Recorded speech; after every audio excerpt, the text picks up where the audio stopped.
verdad es que es un referente y, en fin, creo que es bueno, necesario de vez en cuando reconocerlo porque no todo el mundo tiene ese ímpetu para organizar cosas en un sitio tan pequeño con una población como la que hay. Y para la gente que venimos también del Pirineo Aragonés, que también tenemos algún referente allí de Festival de Cine, pues bueno, ha sido, en fin, un placer reencontrarme también con gente como Arcadi, que tuvimos la oportunidad también de tener alguna colaboración, y bueno, con gente como Eva de Montañanas. En fin, ha sido un placer volver a esta zona. Gracias también por la velada que nos regalasteis ayer, por compartir, en fin, esa cena tan agradable. I gràcies, Joan, per la teva visita i per la nit i per crear territorio durant tants anys. Mi intervención no es una conferencia magistral como la que ha dado Pedro y Víctor, a los que admiro profundamente. Yo estaba, bueno, pues prevista para intervenir por la tarde dentro de una mesa de experiencias prácticas y por eso mi aportación o mi intervención es una visión sobre un conflicto que viví en primera persona, porque bueno, mi familia materna desciende de un pueblo que se vio expropiado para la construcción de un embalse que luego, por suerte, nunca se construyó. Vengo a explicar la historia en una clave, primero, bueno, pues para situar un poco el conflicto y luego pues para también ver ese cambio de visión de lo que es creer, como decía Víctor, a lo que está siendo crear. Crear que no siempre es fácil, porque no siempre es fácil conseguir consensos y ponerse de acuerdo cuando se trata de construir. En cambio, sí que es muy fácil, bueno, enfrentarse a un enemigo común, que en aquel momento era la amenaza de un embalse.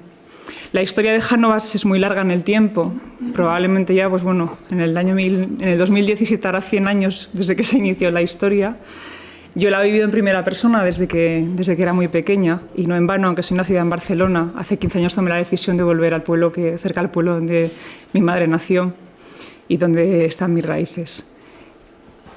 La verdad es que, bueno, pues para contextualizar un poco os voy a dar una primera visión de dónde está situado el pueblo de Jánovas y un poco de dónde deriva, aunque Pedro ha explicado perfectamente pues bueno, toda la historia hidráulica de este último siglo, y se puede entender que dentro de esa evolución y dentro de esa historia, Jánovas forma parte de ese puzzle, es una pieza del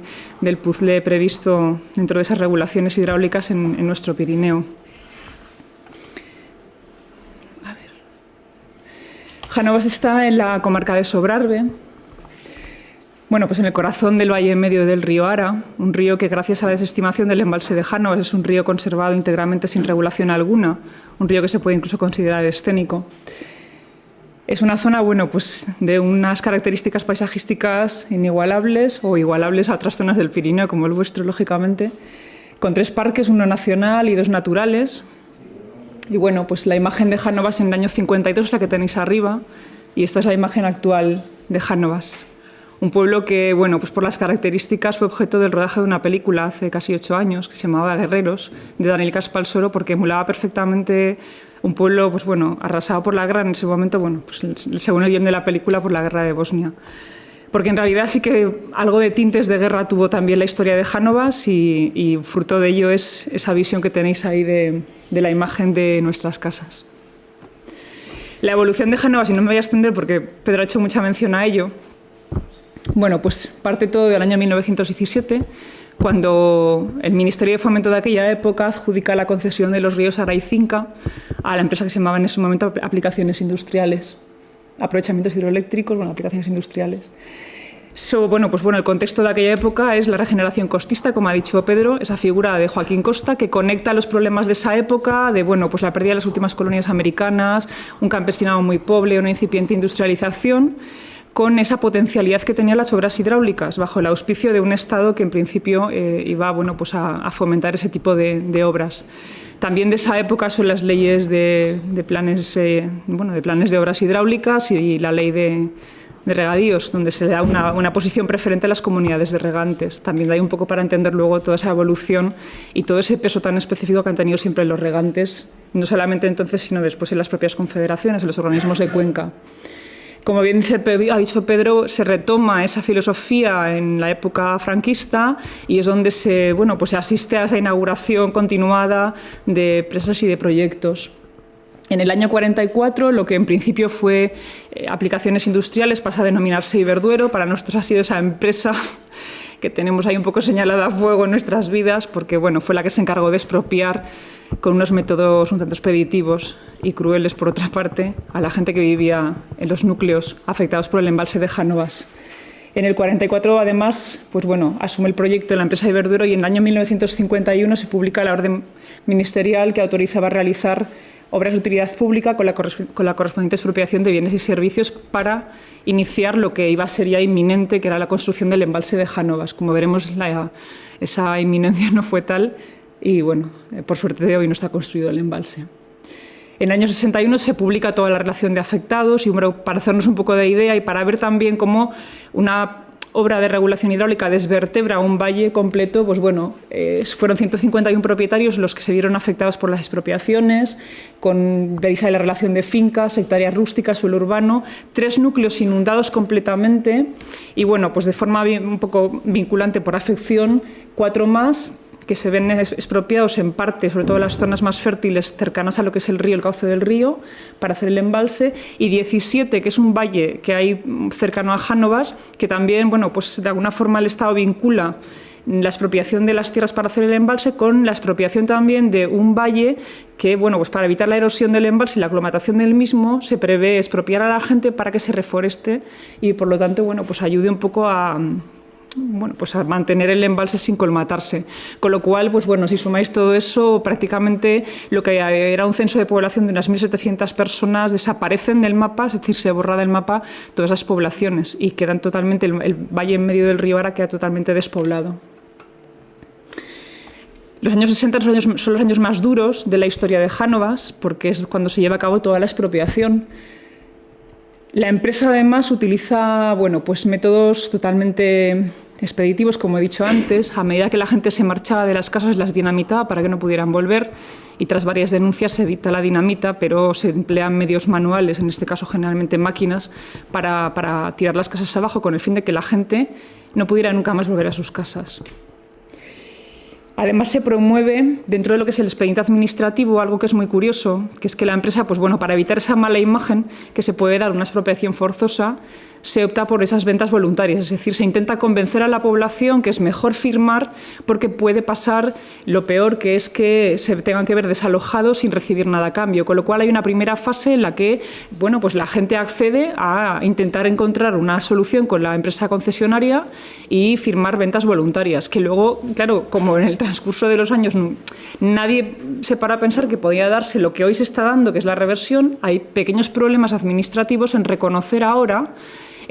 el derecho de reversión, que es el derecho a volver a recuperar las propiedades, porque hay esa dualidad de procedimientos administrativos de forma simultánea, que fue expropiación forzosa por un lado y venta voluntaria, pese a que todo en realidad era objeto de una expropiación o objeto de un fin de utilidad público que era para hacer el embalse, pero bueno, la empresa jugó con esas dos formas, simplemente, bueno, pues para eso, para de alguna forma limpiar esa imagen de, bueno, la gente está accediendo de buen grado, la gente se está marchando, cuando en realidad los estaban realmente engañando. En realidad, bueno, pues lo que había era una expropiación forzosa porque en realidad, bueno, así se había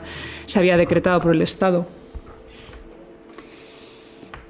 Durante los años 60 hasta los 70, bueno, pues en primer lugar lo que siempre suele pasar en estas situaciones es que las familias mejor situadas económicamente son las que primero llegaron a acuerdos con la empresa concesionaria y marcharon. Y solo 2 familias, los Garcés y la mía, resistieron hasta que en el año 84 ya, pues por la fuerza, los desalojaron. Entonces, bueno, pues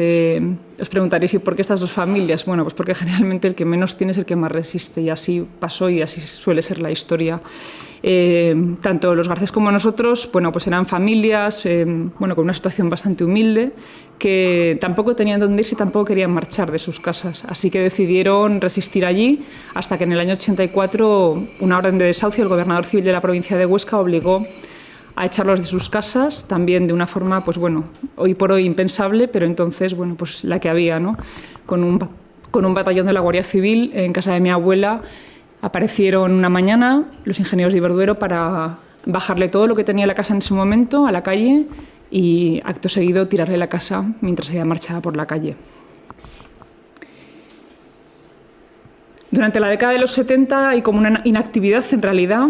La administración parece que no mueve ficha y bueno, pues en el año 80 incluso se empiezan a presentar las primeras peticiones de reversión, es decir, Nos han expropiado para un fin de utilidad público, no se cumple ese objetivo, con lo cual tenemos derecho a que nos reviertan las propiedades. Pero sistemáticamente, bueno, pues se deniegan. Primero porque la empresa siempre juega a intentar exprimir los plazos hasta el final y cuando casi va a vencer el plazo, entonces presenta una pequeña obra, que en aquel momento fue el túnel de desviación del río, para decir, no, efectivamente nosotros vamos a hacer la presa, con lo cual no hay derecho de reversión para los antiguos propietarios, porque está claro que la presa todavía está vigente y, de hecho, bueno, incluso llegan a presentar un nuevo proyecto en el año 83. Siempre ha habido, bueno, pues hay como una discusión del por qué la presa de Jánovas no se hizo en su día, cuando en realidad tenían la vía libre para poderla ejecutar, tenían todo el territorio expropiado, no había gente, tenían un valle absolutamente destrozado a su placer para poder hacer la presa. Bueno, pues porque en realidad se conjugaron como dos objetivos, aunque siempre la presa de Jánovas hasta tenía un objetivo hidroeléctrico, también luego Riegos del Alto Aragón, pues también de alguna forma entró dentro de la presa de Jánovas porque había una posible expansión del regadío de Monegros. Entonces, en realidad la rentabilidad hidroeléctrica del Salto nunca se vio por parte de la concesionaria, con lo cual siempre hubo ahí unas dudas al respecto de si se hacía o no se hacía. Y bueno, pues eso fue un poco la tónica general durante muchos años. Nosotros fuera de nuestras casas, la empresa no hacía el salto hidroeléctrico, no hacía la presa, y lo único que un poco, pues bueno, empezó a abrir otro camino fue que, a través de la petición que se hizo de reversión por parte de unos vecinos, lo que se consiguió en realidad fue que en el 86 la Audiencia Territorial de Zaragoza, aunque nos denegara la reversión, sí que se abrió el correspondiente proceso contencioso que llevó a la Dirección General de Evaluación Ambiental a pedir la evaluación de impacto ambiental. Con lo cual ahí se abre un camino de decir, bueno, lo que hasta ahora era muy fácil de hacer porque no había ningún tipo de obstáculo legal, ahora hay que pasar una declaración de impacto ambiental. Con lo cual, bueno, se abre un posible camino para seguir reivindicando el que no se haga la presa. Y bueno, y ahí empieza la movilización en torno a Jánovas, una movilización que también Pedro ha comentado y que, bueno, pues empieza en los años 80 aproximadamente, cuando la Asamblea Ecologista de Zaragoza empieza a hacerse eco de la historia de Jánovas, porque sí que es cierto que lo que comentaba Pedro, hay como una soledad de los afectados, porque en realidad, bueno, la historia se silencia en los medios de comunicación y es muy difícil conseguir una repercusión mediática para que el resto de la gente también sepa qué está sucediendo. Y porque, bueno, en la época en la que le tocó vivir a mi abuela tampoco tenía la posibilidad de defenderse como a lo mejor tengo yo ahora. La cuestión es que, bueno, pues Emilio Gastón, José Antonio Labordeta, incluso se grabó un programa de Vivir cada día que se emitió en la primera cadena. Parece que dio a conocer la historia de Jánovas, periódicos como Andalán se hicieron eco también. Y eso empezó un poco, bueno, pues a arropar a la gente que todavía estaba un poco luchando por defender su pueblo por encima del embalse. La década de los 90 se inicia, pues, bueno, pues con una oposición mucho más organizada a través de Coagret, previamente a una coordinadora en defensa contra el pantano de Jánovas y en defensa del Valle del Ara, y sobre todo con la aparición del mundo académico en el mundo rural. Es decir, lo que decía Pedro de no solamente tenemos derechos sino razón, es lo que impulsa a la gente a seguir luchando, es la que empodera a los ciudadanos, a los afectados, a creer que efectivamente no solamente hay un derecho, sino que nos asiste una razón. Javier Martínez Gil y Pedro Arrojo hacen una mesa redonda en Voltaña, que también ya menciona Pedro, con lo cual, bueno, pues un poco lo que explicaban, ¿no? Y de repente, bueno, pues abre conciencia. De repente nos cambia el estado de ánimos, como decía Víctor, y con ello cambia también un poco nuestro destino. Porque en realidad, bueno, pues de alguna forma empezamos a recobrar un poco la confianza colectiva y la posibilidad de saber que no estamos solos y que podemos luchar por nuestro territorio en realidad y por seguir viviendo donde queremos vivir. Con ello, bueno, pues a final de la década de los 90, la charla de Pedro y de Javier fue en el 98 aproximadamente, que es cuando pues, se posibilita el nacimiento de la asociación Río Ara, una asociación que lucha en defensa del río, de nuestro río, del río de todos, que es lo interesante, y sobre todo, bueno, pues por descartar el embalse de Jánovas. Se firma el Manifiesto por la Dignidad de la Montaña, un manifiesto que firman más de 50 alcaldes, mancomunidades, y que en un 1 de mayo del año 1999, que eran las fechas de referencia que tenía la Asociación Río Ara, para hacer un poco, bueno, pues unas jornadas donde la gente venía y conocía la problemática, aglutinó a más de 6.000 personas. Se sacó incluso, pues bueno, una especie de libro conmemorativo de aquellas jornadas. En fin, se empezaron trámites legales también. Y sobre todo, bueno, nos acompañó en toda esta historia la Ronda de Voltaña, que es un grupo musical que en muchas ocasiones ha sido el que ha puesto voz a nuestras reivindicaciones y que ha sabido explicar la historia de las gentes del Pirineo. Después de, bueno, todo lo que me repito un poco porque en realidad es un poco la historia contada que ha contado Pedro, se consigue, después de luchas tanto legales como sociales, de movilización, de concienciación, se consigue que la declaración de impacto ambiental del embalse de Jánovas en el año 2001 sea negativa y, por tanto, de alguna forma damos al traste con la amenaza de embalse. Además, la Asociación Río Ara consiguió también que la Audiencia Nacional fallara a favor de la denegación de la concesión de los caudales a Iberduero, bueno, en este caso ya era Endesa, con lo cual doble batalla ganada y, por lo tanto, ya ríos sin presas, pueblos vivos, que es un poco el emblema que nos unía a todas las gentes del Pirineo que luchábamos contra los embalses. Después de aquella época, los antiguos vecinos retoman un poco acciones colectivas, labramos las tierras para demostrar a la Administración que queremos volver a vivir en nuestros pueblos, recuperamos la fiesta de Jánovas y empezamos, bueno, a hacer pequeñas obras de rehabilitación dentro del pueblo. Sabemos que el camino es todavía muy largo. En el año 2005 se consigue que el plan hidrológico, bueno, la modificación del plan hidrológico, deniegue formalmente y descarte el embalse de Jánovas, y 3 años más tarde se consigue también que el Ministerio de Medio Ambiente admita el derecho a reversión de los antiguos propietarios, es decir,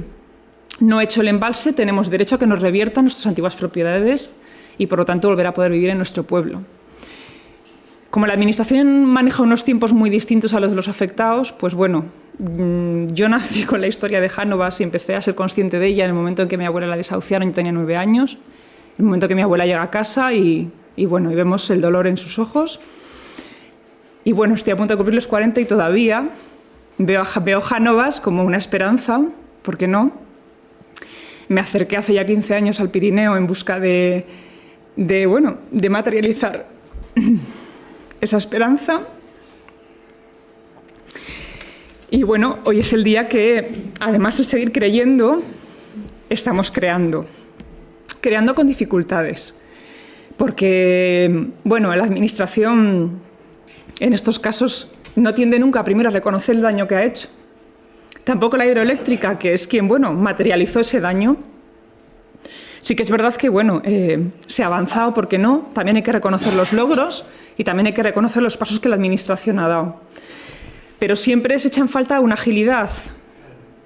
porque los años pasan y las personas también desaparecen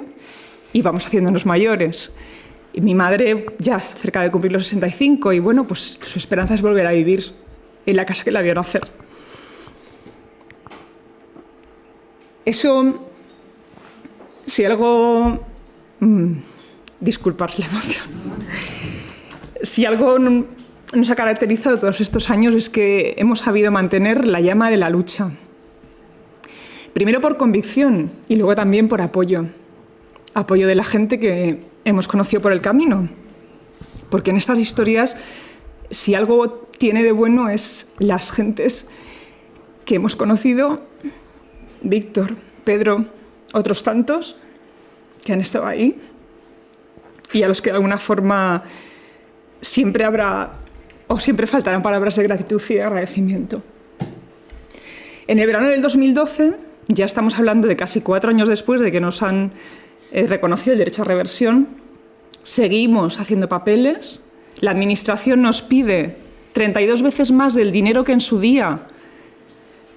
que recibimos por el pago de nuestras propiedades. La Administración no contempla en ese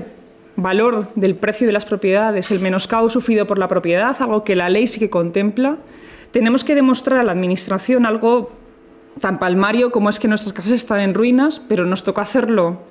con arquitectos y peritos agrónomos, simplemente para demostrar que lo que nos estaban pidiendo no se ajustaba a la legalidad y que había que, lógicamente, introducir ese menoscabo, o bien que la Administración se encargara de dejar las casas como nosotros las abandonamos en su día, unas casas en pie, no las que nos devuelven ahora, que, como si recordáis la primera imagen que os he enseñado, están totalmente en el suelo. Eso, junto con la petición de que la Administración ponga las infraestructuras básicas y los servicios más prioritarios para poder volver a vivir en nuestro pueblo, pues bueno, nos lleva a decir, bien, pues vamos a crear y vamos a empezar con una pequeña iniciativa. Esa casa que veis, que albergaba la escuela, podéis ver la pizarra en la primera planta, es la Casa del Pueblo de Jánovas, una casa que en su día se hizo a vecinal, que es una forma de, bueno, pues de en el Pirineo, supongo, en las zonas rurales, de hacer las obras colectivas, por así decir. Era un edificio que albergaba en la primera planta un salón social, la escuela y el piso de la maestra, que además pertenecía a la Junta Vecinal de Jánovas. Luego, a los vecinos de Jánovas decidimos en el año 2012 levantarla. Con nuestros medios, de lo que sacábamos de labrar las tierras y con la mano de obra, con mucha ilusión, mucho coraje y muchas ganas de tirar hacia adelante, pues empezamos a tirar casa para arriba y a construir casa, que dice la Ronda de Voltaña, ¿no? La casa caída, que es una canción muy bella y bueno, muy evocadora, pues eso es lo que hicimos, levantar casa. Y bueno, pues el resultado ya es un edificio ya prácticamente rehabilitado, que nos sirve un poco también de centro, de reunión y especialmente, bueno, pues es un emblema hoy por hoy para seguir adelante. Es demostrar a la Administración que queremos que nos devuelvan las propiedades, que no se eternice en el tiempo, porque los años van pasando y porque, bueno, pues Jánovas y el Valle Medio del Río ahora se merece ya que se dinamice esa zona, que se dinamice de una forma, bueno, pues coherente y sobre todo que se preserven ciertos valores. Hoy por hoy, en el escenario de Jánovas, confluyen 4 grandes procesos. Por un lado, el proceso de reversión totalmente inacabado, porque hay problemas ahora, bueno, pues a nivel del catastro os podéis imaginar, las fincas no coinciden, el justiprecio, no nos ponemos de acuerdo, la administración, bueno, pues cada trámite que te notifica, bueno, pues se eterniza en el tiempo, con lo cual, bueno, pues el proceso de reversión sigue su marcha, más lento de lo que nosotros quisiéramos. Hay un plan de restauración del río Ara, pues que, bueno, las obras auxiliares del embalse dejaron el cauce del río totalmente, bueno, pues destrozado, y Confederación Hidrográfica del Ebro ha previsto ya desde hace muchísimos años esa restauración del río Ara. Hay un plan de desarrollo sostenible, también aprobado por el Ministerio de Medio Ambiente, en el que se supone que se van a dotar de infraestructuras básicas y servicios prioritarios los 3 núcleos que se afectaron por el embalse de Jánovas, la Velilla y la Cor, y unos planes especiales de rehabilitación que ha aprobado el Ayuntamiento Fiscal, al cual pertenecemos ahora, que vienen un poco a fijar las directrices en materia de rehabilitación de esos núcleos en cuanto arquitectónicamente se refiere, pues la morfología que tienen que seguir, la tipología de materiales a emplear, etc. Esos planes que se superponen, sería interesante que todos fueran de forma simultánea, como, bueno, pues cada proceso lleva sus ritmos. Hoy por hoy el proceso de reversión va más lento de lo que quisiéramos y aunque estamos un poco nosotros por nuestra cuenta avanzando en pequeñas iniciativas y en intentar, bueno, pues promover algunas acciones, por desgracia no se consignan fondos para poder, bueno, pues llevar a cabo las obras más necesarias. Pero bueno, con todo seguimos pidiendo a la Administración que agilice todo lo que pueda y sobre todo que el desarrollo que se haga de la cuenca del valle, ahí tenéis Jánovas, el río Ara, toda la extensión, todo el territorio de Jánovas, preserve los valores que en realidad han salvado a nuestro río, unos valores paisajísticos y ambientales excepcionales. Que cualquier plan, además, sea participado, en el que la gente del territorio opine, que no sean planes venidos desde arriba, desde administraciones superiores, sino que sea la gente del territorio, que son en realidad los más conocedores de la zona, los que un poco también puedan participar. Y bueno, y sobre todo, que se mantenga y se intente por lo menos priorizar lo que ha sido siempre la vida en el Pirineo, ligada a unas economías, bueno, muy ligadas al sector primario, sin grandes experimentos. No confiamos para nada en los grandes sueños empresariales ni en los grandes macroproyectos en los cuales ya hemos tenido alguna incursión que en realidad no ha salido positiva. Con lo cual, que en fin, que la agilidad en el proceso y la visión sea una visión lo suficientemente estratégica para que englobe todas las sensibilidades y sobre todo para que aterrice en el territorio. Por mi parte, nada más. Muchísimas gracias por vuestra atención.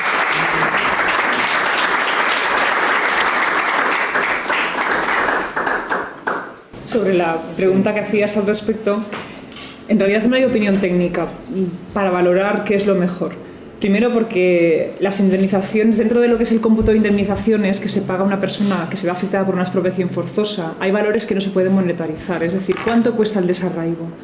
¿Cuánto cuesta la pérdida de escolarización que sufrieron mi madre y mis tíos? En realidad son daños irreparables, que ni siquiera hay una cuantía económica que pueda llegar a resarcirlos, con lo cual pagar más o menos indemnización nunca engloba la totalidad de los daños, porque los daños materiales de tirar una casa, de expropiar una vivienda, de expropiar un campo, bueno, se pueden cuantificar, pero hay daños morales que son incuantificables, con lo cual, en cuanto a las indemnizaciones, si es mejor eso a llevar a la gente a un pueblo de colonización. Yo he tenido la oportunidad de ver y visitar pueblos que se han hecho al lado del embalse, por ejemplo, cerca de Aínsa, el pueblo de Mediano, tiene un mediano nuevo.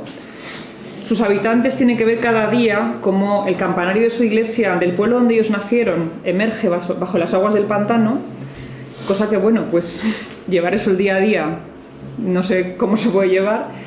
En segundo lugar, hay pueblos de colonización que además nacieron un poco paralelamente a las obras de expropiación para regulaciones hidráulicas, que en realidad no son pueblos, son asentamientos de gente venida de muchos sitios que de repente confluyen en un pueblecico que está diseñado como una cuadrícula prácticamente, donde la gente viene de la diáspora, por así decir, y de repente se juntan allí. Bueno, en realidad, vuelvo a reseñar lo mismo. Uno pierde la identidad. La identidad de cada uno viene vinculada a la casa donde ha nacido, a su territorio y a sus raíces. Eso en realidad, aunque uno lo transfiera a otro sitio, nunca va a ser de ese sitio. Siempre va a ser de la tierra que lo ha visto nacer. Y la gente que vivimos en la montaña y que sois de aquí,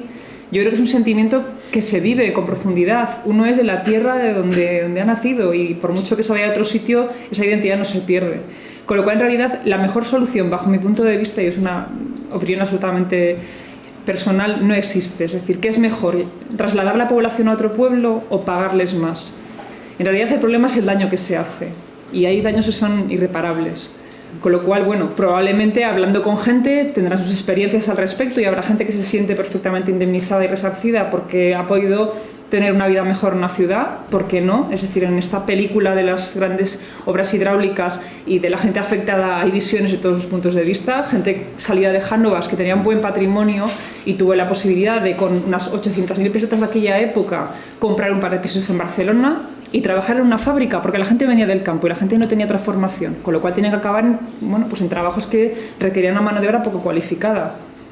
Y bueno, y gente que pues no tuvo esa suerte y bueno, pues tuvo que buscar otros caminos. Con lo cual, al respecto de una opinión como tal, no me declino por ninguna, por lo que digo, porque hay cosas que son irreparables y no se pueden resarcir.